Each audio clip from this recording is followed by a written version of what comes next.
खबर में खुश आमदेद। मेरे साथ आरफ मिदबटी साहब और मैं हूँ सईद काजी। नाज़रीन, जो बानी तहरीक इंसाफ हैं, मज़ीद कितनी सज़ाएँ उनके इंतज़ार में है। इद्दत की सज़ा पे तो खैर बहुत ही अप्रीसिएशन पूरे तमाम हलकों से आई, आपने सुनी भी होगी।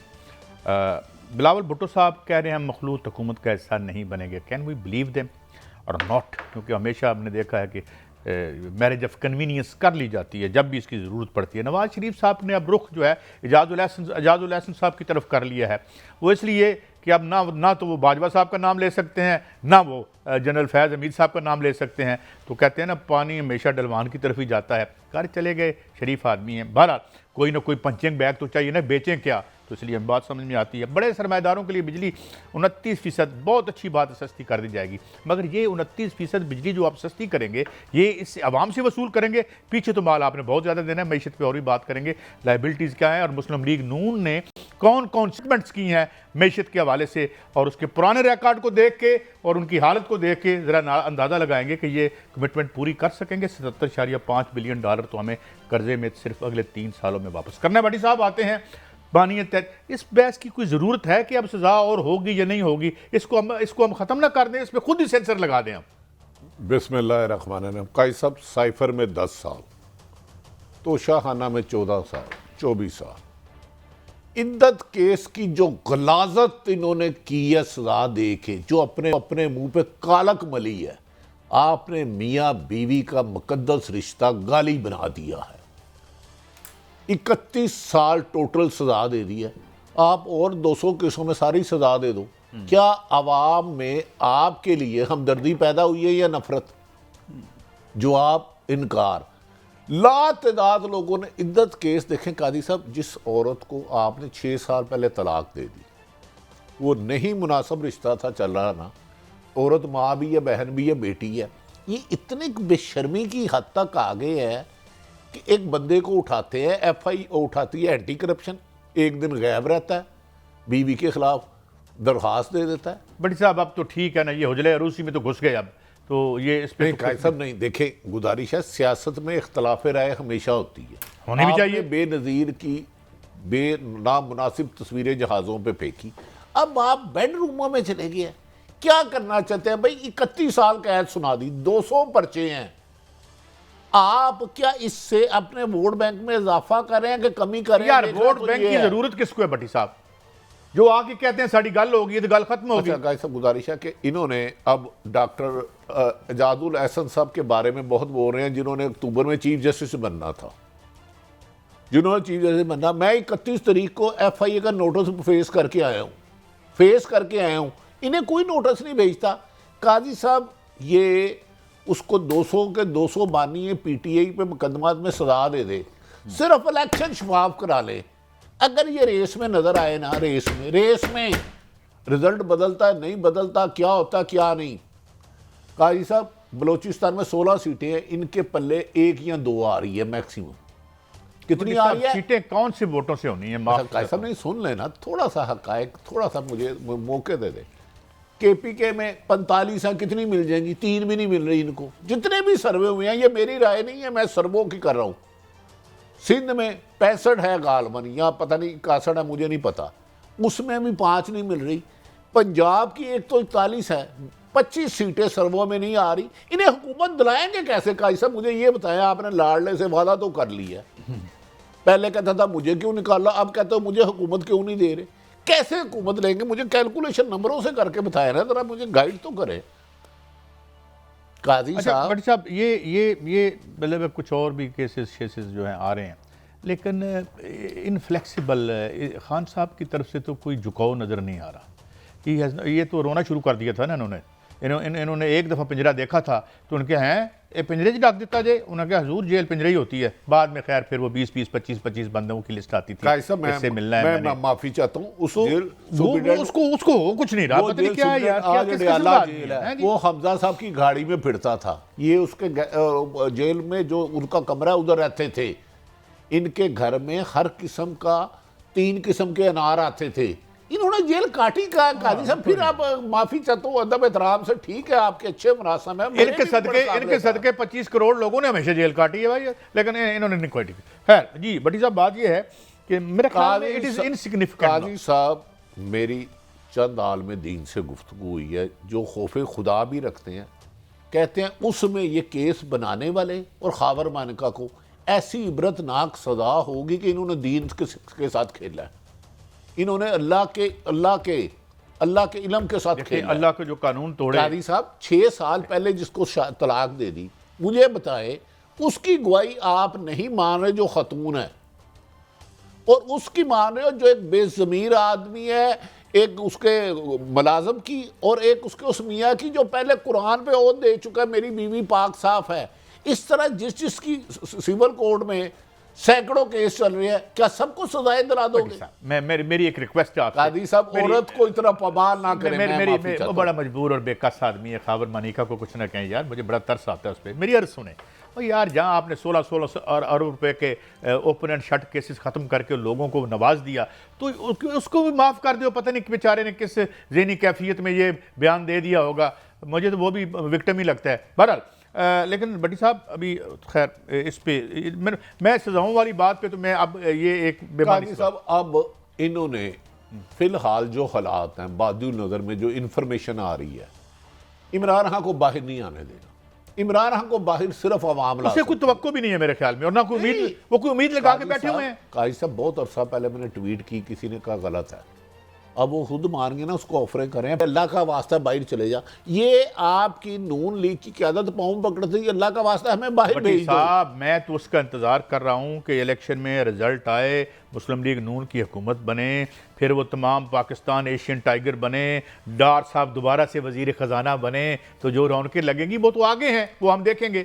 लेकिन बहरहाल भाई साहब, आप जैसे सादा लोग हैं तो ठग भूखे नहीं मरते। अदब एहतराम से दूध की लहरें, शहद की लहरें बैठेगी। नवाज शरीफ साहब पहली दफ़ा हुकूमत में आ रहे हैं, पहले 3 दफ़ा नहीं आए। नहीं, मिफ्ताह इस्माइल साहब ने क्या कहा था बाजवा साहब को? तो फिर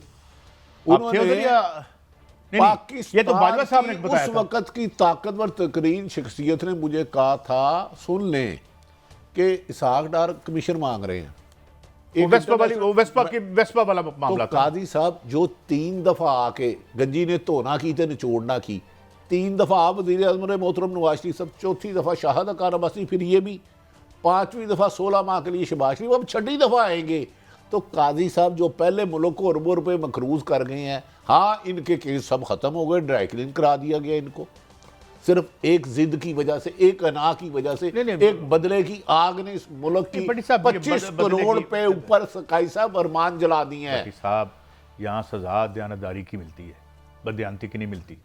मैं आपको बताऊं, ये जो है ना, ये पूरे दे आर इन हार्मनी। मेरी कर सुने, एजाज उल एहसन साहब का नाम लेके तो आप कर रहे हैं, और जाके फूल चढ़ाएं और चादर चढ़ाएं मलक कयूम, जस्टिस मलक कयूम की कब्र पर, अल्लाह उन्हें गरीब के रहमत करे और उनके गुनाह माफ करे हर इंसान की तरह। और यार देखो, हु इज टॉकिंग। काजी साहब, मैं माफ़ी चाहता हूँ, आप भी ना चिट्टियाँ कब्रां ते फुल पाते हो, तुसी भी, तुहाडे वर्गे लोग भी। इन्होंने सहाफ़ियों को नोटिस दिए 30 जनवरी और 31 जनवरी के। कौन सा डेट दी है सहाफ़ियों को कि आपने अदलिया के लिए नामुनासिब बात की है? हमारी जरूरत भी नहीं है। सुन ले, ये नोटिस मुझे भी मसूल हुआ। मैं लाहौर FI साइबर क्राइम में गया, मैंने कहा जी मैंने किस कानून की वायलेशन की है? कहते हमें नहीं पता। तो मैं क्या नोटिस क्यों भेजा है? अच्छा, वजह क्या थी उस नोटिस के? पसे पर्दा हकायक बाद में मुझे आए, एक अहम आदमी ने बताया। उसने कहा देखो, पूरे पाकिस्तान में सहाफ़ियों को 30 को सुनाई साइफर में केस 10 साल, 31 को सहाफ़ियों को बुलाया था जनवरी को, उसमें तोशाखाना में सुना दी। तुम लोगों को डराने के लिए सजाएं दी थी। ये FI के नोटिस हम डरे हुए हैं, हमें नोटिस ना दिया करें, हमें बता दिया करें और डर जाओ। अच्छा काजी साहब, ये जो एजाजुल एहसन की तस्वीर चला रहे हैं, कह रहे हैं वो बंदा छड़ना नहीं में चले गया, ये मैं उनसे इसमें फाइल सब नहीं लेंगे तो मैं कभी भी नहीं। देखो जी, मैं लेंगे या नहीं लेंगे, ये तो उनका प्रीरोगेटिव है। चीफ जस्टिस ऑफ पाकिस्तान है, हमें मुकम्मल एतमाद है उन पर। नहीं, आपको मुकम्मल एतबार है ना, मैं भी तो एक पाकिस्तान का शहरी हूँ। फ़ाइद ईसा साहब आपके हुक्म पर JIT बनी, मैं पेश हुआ जाके 31 जनवरी को साइबर क्राइम लाहौर में पूछ लें। एजाजुल एहसन साहब सुप्रीम कोर्ट के उस वक़्त जस्टिस थे। मोहतरमा मरियम नवाज साहबा ने सरगोदे या किसी जगह तस्वीरें चलाई और धमकियाँ दी, क्या आपने उसका नोटिस लिया या हम जैसे गरीबों को बार बार फाइल लगाना है? यार अभी देखे ना, मैंने उनका ट्वीट एक देखा, अपना हमारे बहुत ही मुअज़्ज़ज़ दोस्त भी हैं, मैं तो बड़ा ये सोशल मीडिया पे उनसे रब्ता भी 1-2 दफ़ा हुआ। भाई साहब नोटिस माफी चाहता हूँ, ट्वीट हमने नहीं चलाना, नोटिस हमें आना है। ट्वीट नहीं चला रहा, मगर जो कुछ सोलंकी साहब ने जजों के साथ लाहका लगाया है, सोलंकी को साथ कौन माफ है? क्यों सारे वो पता क्या ट्वीट है, मुझे बताएं, क्या उस पे अदलिया की तौहीन नहीं ये कर रहे? बहरहाल हम अदलिया को उसका फरीजा उसको पता है नहीं तो, लेकिन अदलिया से मैं मुतालबा नहीं कर सकता था बिंगे पाकिस्तान, जनाब जरा मुझे बुलाए तो सही है, मेरे पे इन्होंने एलिगेशन लगाया। हाँ, तो मोहतरमा मरियम नवाज साहब या सोलंकी साहब कानून से बाला है, अखलाकियत से बाला है, आइन से बाला है, इनका वजूद इस वक्त गैर कानूनी है। जितने लोग 90 दिन के बाद ये नहीं रह सकते। अब भट्टी साहब छोड़ दें, कैसी बात करते हैं आप। बात यह है कि ताकत का अपना कानून होता है, कोई कानून शानून नहीं होता। ये हमें अब हमें बड़ी message have been put across very very very clearly. मेरी सबमिशन, मेरी अर्ज, ये जो आप करते हैं ना आइन उइन, ये आप मेरे लिए है, इनके लिए नहीं है। ईमानदारियां एक और लफ्ज कह के फलान जजेस कहना कोई गलत नहीं है। वो यार इनको क्यों नहीं बुलाते? ये क्या चीज है? ये बख्शी रुए हैं, ये कानून से बाला है, अखलाकियत से बाला है, आइन से बाला है, या वो किताबें बताओ। लेकिन मैं फिर ये कहूँगा कि जो अगर आप एजाजुल एहसन साहब का नाम लेते हैं, मैं उनसे एक दफ़ा मेरी सलाम मैंने देखी है उनको किसी एक ओकेजन पे, तो आप इस तरह करें कि फिर वो जो जिनका पहले आपने नाम लिया था गुजरावाला में, उनका भी नाम लें, उनको भी लेके आए। काजी साहब आपकी फैमिली जान निकलती है आपकी, ठहर जाना, आप हमेशा स्लिप हो जाते हैं। आपकी फैमिली में माशाल्लाह जज साहबान रहे, काजी अमीन, अल्लाह जन्नत नसीब करे, आपके ताया भी जज से। कभी हुआ कि मुज़ाहर नकवी साहब ने रिज़ाइन दिया हो, एजाजुल एहसन ने दिया हो, एक हफ्ते में 3 जज, तो जो लाहौर हाई कोर्ट के जज ने दिया, पता वो कौन सा केस सुन रहे थे? छोड़ दें कादी साहब, उन्होंने तो इकबाल के 2-3 शेर भी लिखे अपने रिजाइन में। तो कभी पाकिस्तान की तारीख में हुआ जस्टिस कयूम की कब्र पे फूल डालो? और यार एजाजुल एहसन ये वही जज साहब है ना जिन्होंने कहा था कि सबके ताने दो, आसफ सईद खोसा का ताने दो, उमर साहब अदनाल को ताने दो। ये जज साहब वही हैं जिन्होंने तो कहा था कि तोशा खाना सारा बाहर लेके आओ और फिर सिर्फ 22 के साहब काजी साहब उस स्टोरी पे काम करें। मैं तो स्टोरी नहीं दे रहा। इस 28 गिरियत में कौन शरीफ आदमी नौकरी करेगा? साफत पर फाशस दौड़ जा रहा है। वो जो जवेद जी लाहौर हाई कोर्ट के जस्टिस, नहीं भट्टी साहब हम खुल के बात भी तो कर रहे हैं। नहीं मैं नहीं कर रहा। कर रहे हैं बिल्कुल। नहीं भाई आप कर रहे हो कि मैं सच नहीं बता रहा। क्या मैं बताऊं किसके घर रेट हुआ है, कितने रेट हुए हैं? कि एक जमात को कैंपेन चलाने नहीं दी जा रही, सहाफियों को डिक्टेशन दे रहे हैं। रोज ही हम कह रहे हैं ना, शुएब शहीन को नहीं बनाना, फलां को नहीं बनाना, फलां टीवी के बंदे को नहीं बनाना। भट्टी साहब ब्रेक पे जा रहे हैं, ब्रेक पे जा रहे हैं, ब्रेक पे चले हो, चंगी गल है। एटलीस्ट ये सारी बात कह रहे हैं और नहीं कुछ भी नहीं कह रहा, सुनने वाले सुन भी रहे हैं। बात ये नहीं है, बात यह है कि कोई मादर पिदर आज़ादी तो नहीं होती, मगर मेरा अब मादर पिदर आज़ादी नहीं, सच कहने की तो होनी चाहिए आज़ादी। सच। अच्छा चले काजी साहब ठहर, ब्रेक 1 मिनट काजी साहब 2 मिनट मुझे भी टाइम दे दें, मैं जल्दी करें तो प्रोग्राम से बाहर चले जाता। क्या आप दयानतदारी से कह सकते हैं इस मुल्क में साफ शफाफ इलेक्शन हो रहे हैं और सारी सियासी जमातों में एक एनवायरनमेंट नहीं हो रहे? और जब मैं यहाँ इस टीवी पे बैठ इलेक्शन कमीशन को नजर आ रहा? नहीं मैं मेरा आर्गूमेंट इस पे आर्गूमेंट में बात करके ब्रेक पे जाता हूँ। अगर मैं ये कह रहा हूँ कि मेरी नज़र में शफाफ नहीं हो रहे तो मेरी आज़ादी इजहार राय है, तो मैं कह रहा हूँ, और ये टीवी पे आनेर जा रहा है। ब्रेक है, ब्रेक के बाद आप अपनी बात याद रखिए कि ब्रेक के बाद हाजिर होते हैं और हम बात कर रहे हैं, बात करते रहेंगे और बिल्कुल इतनी नाउमीदी की जरूरत भी नहीं है। भाई सानू नाउमीदी जे काजी साहब ते रहना साडे एक ब्रेक के बाद हाजिर होते हैं।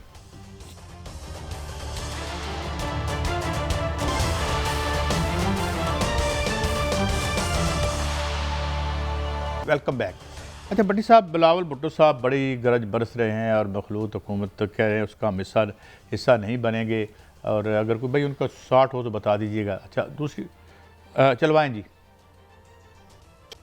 अच्छा मैं भट्टी साहब कुछ अर्ज़ करूँ, इजाज़त है मुझे? आप इजाज़त देते हैं? जी हजूर, ये वही मुस्लिम लीग नून है जो जिसका नाम तो मुस्लिम लीग नून था, लेकिन जिस तरह IPP बनी है, पीपल्स पार्टी को ख़त्म करने के लिए ये बनी थी मुस्लिम लीग नून। पहले जीम थी, जुनेजो थी, फिर कराची में MQM बनी थी। ये पीपल्स पार्टी का कलाकुमा करने के लिए सियासी तौर पर बनी थी। आपके रवैये और आपकी राय बदलती रही है, वरना ये वही थी जो फ्रॉम द डे 1 है। अब आपके पास चूंकि इलेक्टोरल इशू कोई नहीं है, आप ये नहीं बता सकते। मैं आपको तारीख के चंद हकायक बताना चाह रहा हूँ। जी बोलें। एक तो बिलावल भुट्टो सब कंपैरेटिवली अच्छी कैंपेन चला रहे हैं नून लीग से ज़्यादा। Very good. मेरी अपनी राय है, इख्तलाफ राय आपका हक है। उन्होंने कहा मेरा मेरे साथ चलना बहुत मुश्किल है, नामुमकिन नहीं है। मतलब चांस है, मुश्किल है, मुश्किल काम हल हो जाता है, नामुमकिन होता हो मुश्किल हट जाएगा और आसानी आ जाएगी। दूसरी बात, जब आसफ अली जरदारी ने मोहतरम नवाज शरीफ को नासूर कहा था और अल्लाह माफ़ भी नहीं करेगा और ये मोदी के यार कहते थे, इसके बाद 116 माह की हुकूमत बनाई दोनों ने मिल के। आपको मैं तारीख बता रहा हूँ, मोहतरमा शहीद बेनज़ीर भुट्टो के पंफलेट नून लीग ने तकसीम किए थे, वो हुसैन हक़ानी साहब वाले हेलीकॉप्टर से। मैं याद दिला दूं उसके बावजूद भी मरीम नवाज साहबा बेनज़ीर साहबा की मज़ार शरीफ पर गई।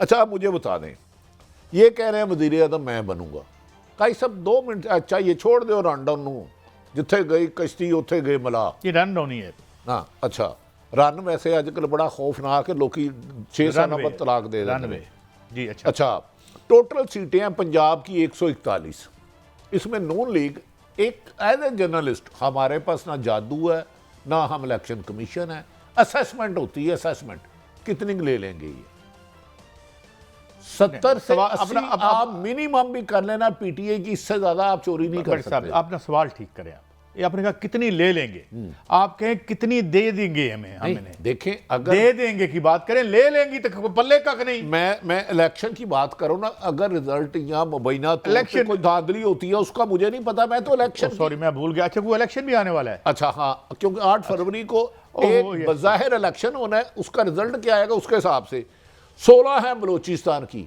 उधर 8 जमातें हैं, इन्हें 2 भी नहीं मिलनी।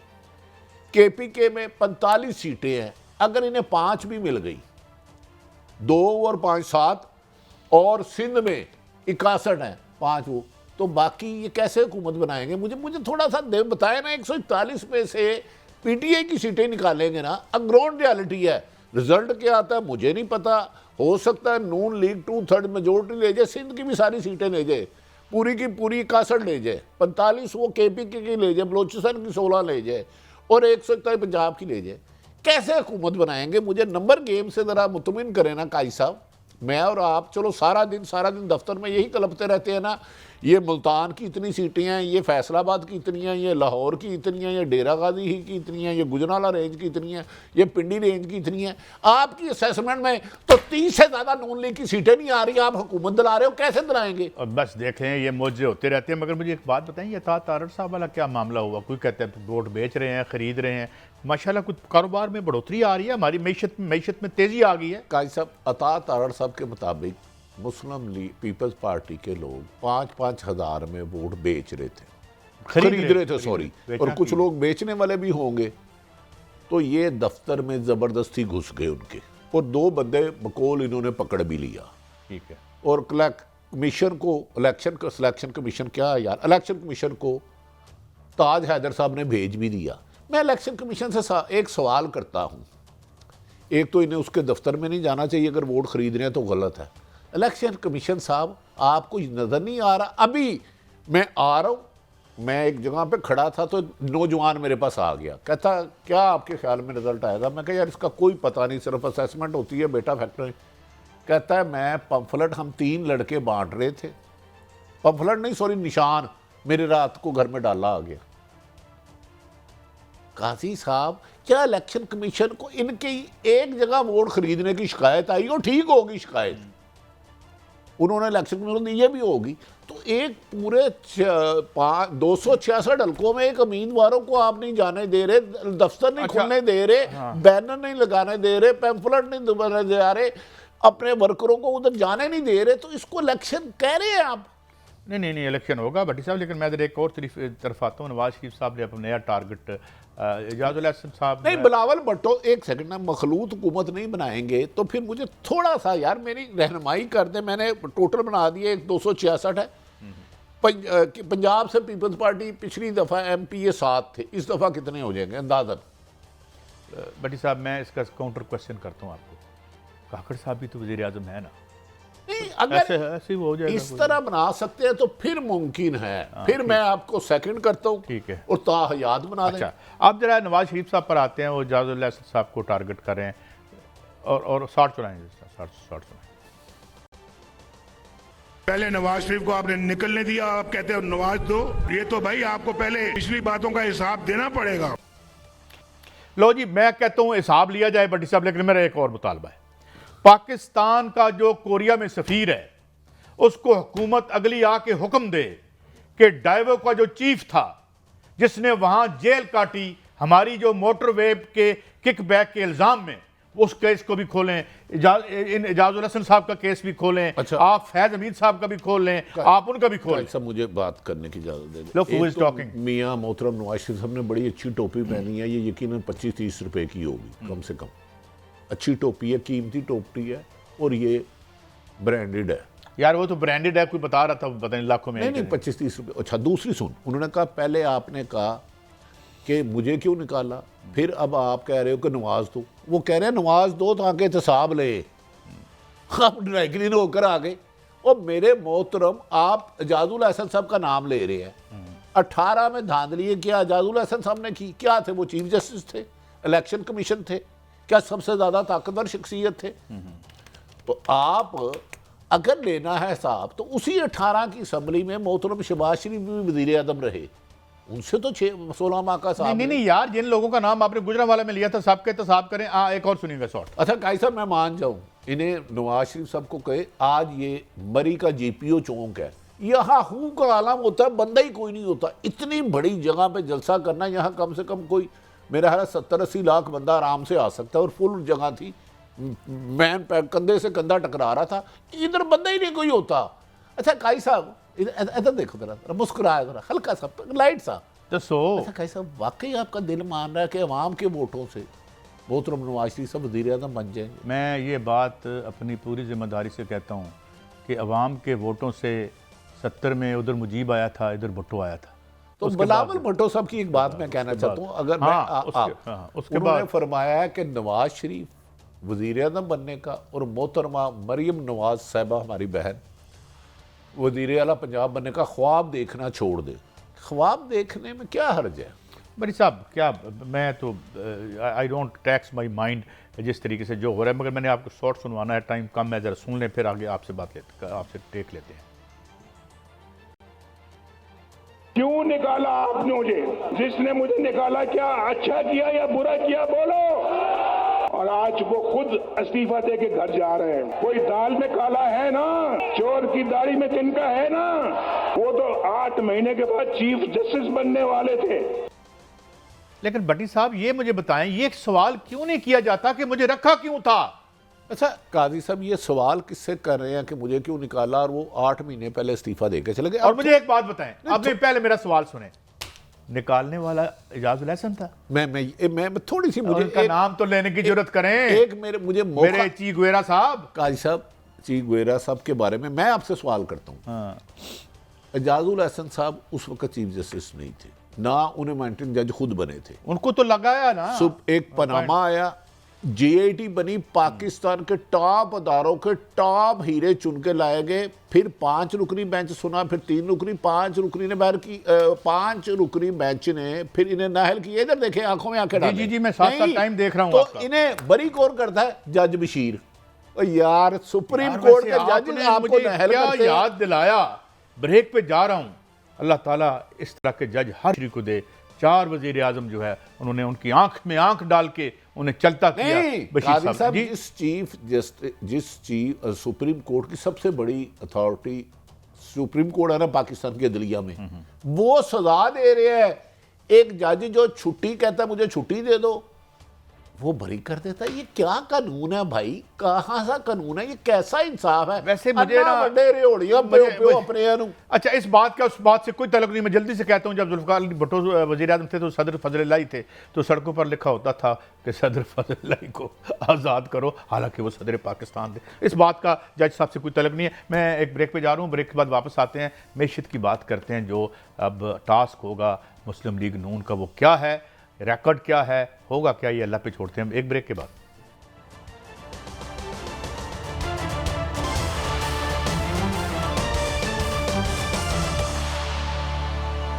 Welcome back. अच्छा भट्टी साहब, मैं थोड़ा सा नक्शा खींच दूं या खींच दूं, उर्दू मेरी अच्छी नहीं है अंग्रेज़ी की तरह, तो वो ये है कि अगले 3 बरसों में हमें 77.5 बिलियन डॉलर कर्जे में अदा करने। अच्छा, एक फ़ैसला जो हुआ है, और ये अच्छा फ़ैसला हुआ है कि जी बड़े जो कारखानादार हैं उनकी हम बिजली में 29% कमी करेंगे कीमत में। नंबर 2, अब 2-3 सवाल उठते हैं। अच्छा, फिर इसके बाद इनके क्लेम्स क्या हैं कि ये क्या करेंगे। ये कहते ये हैं जी कि इस वक्त अगर 26-27 बिलियन डॉलर की रिमिटेंसेस बाहर से मेहनत कश हमें पाकिस्तान पैसा भेज रहे हैं, हम उसे 40 अरब तक ले जाएंगे। Thank you very much. फिर ये कहते हैं कि हमारी जो एक्सपोर्ट है इसको हम 60 बिलियन डॉलर तक ले जाएंगे। ओके जी। उसके बाद इनका कहना यह है कि 10 बिलियन डॉलर हमें आएंगे ऑयल रिफाइनरी की जो सऊदी अरब ने हमारे साथ वादा किया हुआ है, कुछ रिकॉर्ड का भी मामला है। जो मेरी बात इंडिपेंडेंट इकोनॉमिस्टों से हुई है जिसमें डॉक्टर इकरामुल हक पेश हैं, वो कहते हैं कि 10 बिलियन डॉलर का सौदा है और वो भी। अच्छा, तो DFI, अब ये टॉल क्लेम्स हैं जो इन्होंने किए हुए हैं, हमने 77.5 बिलियन डॉलर देना है। अब जरा माजी में चले जाते हैं, ये कर्जे का बोझ हमारे ऊपर किसने चढ़ाया? यहाँ से पैसे ले एक मिनट मुझे बताएं, ये यहाँ से माल निकाल के हमारे जो वजीर खजाना थे साहब का, जो अब दोबारा बनेंगे, उनके बच्चे माशाल्लाह बहुत अच्छा दयानदारी से दुबई में कारोबार कर रहे हैं। चंद अशराफिया के लिए, सरमाएदारों के लिए आप 29 रुपये बिजली कम कर, और नहीं, सवाल ये है कि ये रिकवर किससे होंगे? 29 कम। अर्ज सुन लेना, जब आम आदमी की कुव्वत खरीद ही नहीं होगी तो क्या करोगे? आम आदमी की कुव्वत खरीद 2 बल्ब और 1 पंखा चलाने की कुव्वत नहीं होगी तो सारा मुल्क तो चौक हो जाएगा। 29% का जो डेफिसिट आएगा ये कहीं से तो पूरा होना है ना? नहीं, आप पे होगा, आम शहरियों पे होगा, जो 2 पंखे चलाता है उन पे होगा। उनकी भी 30% कम करें। बिजली चोरी करने वाला मुझे करेगा या होगा। दूसरा कैसा मुझे बताए, एक तो ये पहले भी दावे करते थे, 1990 में मोहतरम नवाज शरीफ साहब का दावा था कि 1 साल के लिए हुकूमत मिले मैं पाकिस्तान जन्नत बना दूंगा। जन्नत उनकी फैमिली बन गई, अल्लाह ताला और उनको नेकियों को दे। कैसे जो आम र्यूमर्स आ रही है, नून लीग ये दावा कर रहे हैं कि हमें यकीन दहानी कराई गई है कि 125 से 30 सीटें मिलेंगी। डू यू थिंक वोटों से ये मिल सकती हैं? बड़ी साहब, वोटों असेसमेंट देना, देखे हम और आप ना जज है ना थानेदार है। स्टालिन ने कहा था कि वोट डालने वाले अहम नहीं होते, गिनने वाले अहम होते हैं। हालांकि मैं स्टालिनिस्ट नहीं हूं बाय द वे, लेकिन उसका मैं कम से कम उसका कॉल तो मैं नकल कर सकता हूं ना। तो अहम वही होंगे जो वोट गिनेंगे। काजी साहब, 1.3 बिलियन डॉलर का ये इलेक्शन होने जा रहा है, क्या इसमें किसान, मजदूर, तालिब इल्म, नर्स, डॉक्टर, हकीम, ताजर, दुकानदार, ब्यूरोक्रेट, जज, कैदी, मुजरम जो वोट डालेंगे उसी के मुताबिक रिजल्ट आएगा, उसी जमात का आएगा कि नहीं? मुझे सिर्फ ये हाँ या ना अपने असेसमेंट दे, हम डिसीजन नहीं कर रहे, हम सिर्फ असेसमेंट दे रहे हैं। मुझे नहीं पता कि जिन लोगों ने आके ये ऐलान किया है कि जिसके बार बार कहा जाता है साड़ी गल हो गई है, हम आ रहे हैं, हम वज़ीर आज़म बनेंगे, ज़मीन पर आपका वोट है कोई नहीं, और जो है आप हालत ये है कि हर सर्वे आपके ख़िलाफ़ आ रहा है, सरकारी सर्वे आपके ख़िलाफ़ आ रहे हैं, एजेंसियों के जैसे, तो क्यों इलेक्शन कमीशन बुला के इनसे पूछता नहीं कि भाई आपको किसने कह दिया कि आप हाँ हम जीतेंगे, आप इलेक्शन में जलसे में ऐलान कर सकते हैं, हम मान लेते हैं, ये कहना कि साड़ी गल हो गई है, व्हाट इज दिस? अच्छा काजी साहब, 2 मिनट आप मेरी गुजारिश है, आवाम में ये जाते नहीं, गल कि हो गई है, गल तो होनी है ना, 25 करोड़ आवाम में से कोई 12-13 करोड़ वोटर है, वही जो वोट देंगे उसके तनासुब से आप सीटें लेंगे ना, तो गल कि हो गई, तो समझ नहीं आई। आपने मसला हल कर दिया, खवास में से 2/3 मेजॉरिटी ले जाएगी मुस्लिम लीग, अवाम में ले न ले। नहीं तो कैसा वो रिजल्ट तो हर सीट का अलग नहीं आता कि 128 में कितने वोट पड़े, किस जमात को कितने पड़े, 129 में पड़े, 28 में पड़े, KPK में फलां जमात को कितने पड़े, ये ऐसे नहीं गिनते, या वैसे ही अंदाजे से गिनते। अगले दिन ना मैं एक कोटेशन देख रहा था, अपना अब कासिम के अबू को भी फेदल कास्त्रो याद आ गए, उन्होंने उनके नाम से एक ट्वीट फेदल कास्त्रो की भी हुई थी, हालांकि बड़ी गालियां देते थे वो इस नौ के लोगों को, खान साहब। अब बात ये है भट्टी साहब कि ये जो इनकलाबी आ रहे हैं, ये दोबारा आ रहे हैं, इनका ट्रैक रिकॉर्ड तो हमारे पास है ना। 130 बिलियन डॉलर के कर्जे में इनका कितना कंट्रीब्यूशन है? ये इकोनॉमिक पॉलिसीज जो हैं, अगर तारक अजीज क्या नाम? अच्छा काजी साहब 2 मिनट ठहर जाए, एक ईमानदारी से एक बात बताए, एक गाड़ी आप लेते हैं, ड्राइवर रखते हैं, मुहाकम मुल्क को चलाता है ना, चीफ एग्जीक्यूटिव होता है, वो 3 दफ़ा आपकी गाड़ी को मेजर एक्सीडेंट में तबाह कर देता है, आप 4थी दफ़ा उसको अपनी गाड़ी देंगे ईमानदारी से? भट्टी साहब मैं आपको एक बात बताऊं, एक बात आपने, मैं बैठ के यहाँ की, नहीं मैंने सिर्फ एक सवाल किया, इसका जवाब क्या सवाल किया आपने? कि एक आपने गाड़ी ली, ड्राइवर चला रहा है, उसने 3 दफ़ा उसका मेजर एक्सीडेंट कर दिया और गाड़ी की कीमत 1 करोड़ से 10 लाख आ गई, चौथी दफ़ा वो ड्राइवर को आप खुशी से गाड़ी दे देंगे। हाँ, वो सिर्फ उस सूरत में जब मैं समझूंगा ये मेरी गाड़ी नहीं है। PIA debt burden shifted to tax payers. चलें जी, एक और मतलब क्या, मेरी अंग्रेजी PIA का जितना कर्जा था वो अवाम देंगे, टैक्स पेयर्स। आपका जो IPP का सारा पैसा अवाम देंगे, बैरून मुल्क से जो अरबों खरबों डॉलर के काया कर्जा अवाम देंगे, इशराफिया सिर्फ खाने के लिए कमीशन। नहीं, मैं तो ये अर्ज कर चुका हूं ना कि ये जितनी हमें एहसान करते हैं कि हमने मोटरवे बनाई, हमने ये बनाया, ये मोटरवे अपने पैसों की बनाते हैं। मैं तो कह रहा हूं कि हमारे कोरिया के सफीर को कहें कि वो डाइवो के चीफ पे केस क्यों चला, नहीं, वो अंदर क्यों हुआ था वहां पे। ऑरेंज ट्रेन क्लोजिंग है बड़ी साहब। ऑरेंज ट्रेन इन्होंने अपनी पॉकेट मनी कार्ड बनाई है कि मेरे ऑरेंज ट्रेन $11.5 मिलियन का एक मील, जो दुनिया में सबसे महंगा था, फ्रांस में से सस्ती बनी, चाइना में से सस्ती बनी। बहरहाल दयानतदारी से बनी होगी। हम तो फिक्र दे रहे हैं। इजाजत, कल फिर मिलेंगे। अल्लाह हाफिज।